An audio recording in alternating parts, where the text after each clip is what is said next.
It seems crazy to think of a world where Vince McMahon isn't in charge of WWE, but it is going to happen. It could still be a couple of decades given his mother is still going strong at over 100 years old, but the point still stands. It does leave us with the question about who will take over from the boss when it is time for a change. So let's answer that right now, because I am Simon for What Culture. Please do hit that subscribe button. And this is 9 people most likely to succeed Vince McMahon as WWE owner, ranked. Number 9, Bruce Prichard. Properly back in the fold now, and most definitely one of Vince McMahon's right-hand men, Bruce Prichard is the least likely to take over from the boss in terms of this list, because it's not really his forte. He probably could do it as some sort of overall committee, although in 2020, PW Insider did label Bruce as the most powerful person in the company that wasn't named McMahon. So maybe he could make a play for the big boy seat. At the moment, he is senior vice president and serves as the executive director for Raw and SmackDown after all that madness with Paul Heyman and Eric Bischoff, so it's not like the potential isn't there. I suppose what works against him is that McMahon himself has fired Prichard a few times,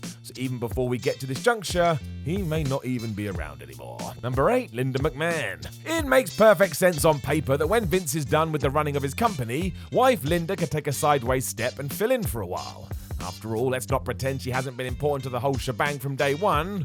She just doesn't crave the spotlight compared to the rest of her family. Linda also remains a minority owner, but this all falls down when you remember she resigned from her CEO position in 2009 to focus on her political career. That didn't go exactly according to plan, but she still is very active in this area, as she currently heads up the group known as American First Action. The other thing to think about is that if Vince does draw a line under it because he wants to, I imagine the pair would like to go and get involved in something that was not wrestling, or just enjoy their marriage for a while rather than keep to the status quo. Number 7, Tony Khan. Is this one here mostly to ignite the comments? You bet your ass. And I bet you've already done it. This, of course, is super unlikely, but I've seen so much madness in wrestling, I would never rule it out. I mean, if you had told me in 1997 Eric Bischoff would be a character on Raw in a few years, I would have unfriended you because it was such a stupid suggestion. And look what happened with that. The scenario we are joking around with here, however, is if Vince McMahon went away and then the WWE was put up for sale, Tony and his father Shahid have more than enough money so they could actually buy it. They probably won't because they've smashed it with their own creation, but I've already explained the deal here. Also, if we're being honest, keeping all these promotions separate is better for all of us. Competition is so good for wrestling, as we've been reminded of the last few years. Number 6, Kevin Dunn. Whereas the likes of Bruce Prichard and even the late great Pat Patterson were let go at some point by their friend Vince McMahon, this is not the case for Kevin Dunn, who has been by his side constantly. Starting as an associate producer way back in 1984, he has just grown and grown into many different roles, and if you believe the story, it was Kevin's father Dennis who was close with Vince's father, and after Dennis saved a bunch of WWF tapes from being burned, McMahon Sr. promised to look after his son Kevin.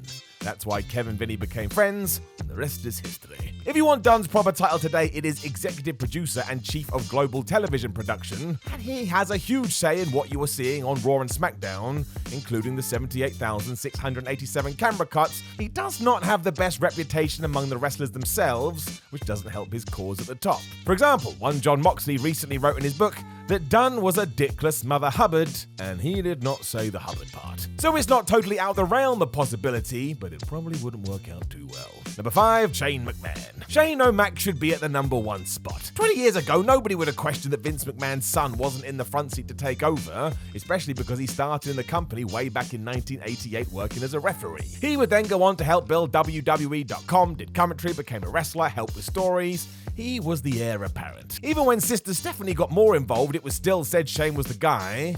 And then in 2009, he left the company, and for a while it seemed like he was never coming back. Now that changed in 2016, but by that point the landscape had shifted so much that whatever iron grip Shane had was gone, and he was more of an employee than anything else. It's really quite mad. It's not like he hasn't built a successful empire outside of WWE, and if you listen to former referee Mike Chioda on his podcast, he said this all fell apart when Triple H got together with Stephanie, triggering a rift that caused all of the above. I mean, who knows how true that was, but the whole situation is a baffling one because it all seems so simple. Number 4, Bob Chapek. Who the hell is Bob Chapek, I hear you ask? It's a good and fair question because he is the current CEO of Disney. He took over from Bob Iger, who had made this role kind of famous, and ever since these rumors took off that WWE was planning to sell the company, Disney has been at the top of that tree. If true, it would be Bob leading those talks, and given they have bought everything else, why not WWE, I suppose? One day Disney probably own the world. It has become part of their MO though, as the House of Mouse snaps up any IP that has name value.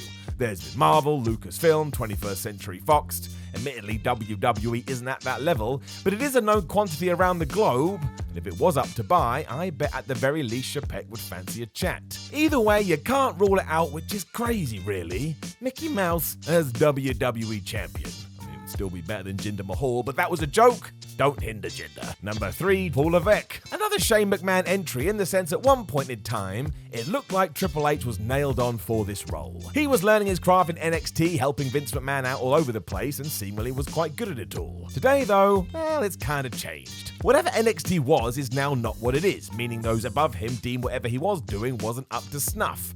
This was pushed forward by the Wednesday Night War with AEW, and to keep it simple, WWE did not win, the blame had to be put somewhere, and Hunter took the whack. This was not a good day. It certainly doesn't help his cause to take over, although personally I think he would smash it, but there is new information to consider that comes in the form of Triple H's latest health scare. Nothing is more important than that, and I'd rather Paul chilled out and stayed at 100%. He does remain a contender, however, but again, go back to 2016, and I bet he would be number 1. Number 2, Stephanie McMahon. Stephanie McMahon is still involved very heavily with WWE, has surpassed Brother Shane as someone who could take over, and has all the experience to boot. It seems highly likely that when we need to shift the chess pieces around, she will be in a good position to jump in. It's really been quite the ride for her too, given she was a model in the old WWF catalogs, then a receptionist at WWF HQ, became an account executive, got involved with the creative team, started running the creative team, and then signed up to be executive vice president before settling in her current role of chief brand officer. Plus she was an on-screen talent as well. She's got experience up the two-dime. Stephanie has doubled down on staying with the company and giving it her total attention, and if it wasn't for a certain hire in August 2020, she would be number 1. But it all depends what happens to number 1, Nick Khan. Joining the WWE in the summer of 2020, Nick Khan's official title is WWE President and Chief Revenue Officer, and today, he is basically number 2 after Vincent Kennedy McMahon. He is a trusted advisor, has a ton of power, and is behind a lot of the changes you're currently seeing in the company. I mean, even a lesser one, like pay-per-views now basically being on a Saturdays after 3 decades of them being on a Sunday. He also has had a hand in the mass firings, the switch from NXT to NXT 2.0, and while we may not be fond of such decisions, he has made WWE billions of dollars. As far as stockholders will be concerned, this man is doing the job he was brought in to do. Dave Meltzer even mentioned on a recent Wrestling Observer Radio that Khan's influence has grown so large he personally would see him in the front seat should the deck be shuffled, so it really does seem like this could be the plan. It's hard to put anybody else in this position, aside from Vince, but he's already in charge, and that was a really stupid thing of me to say.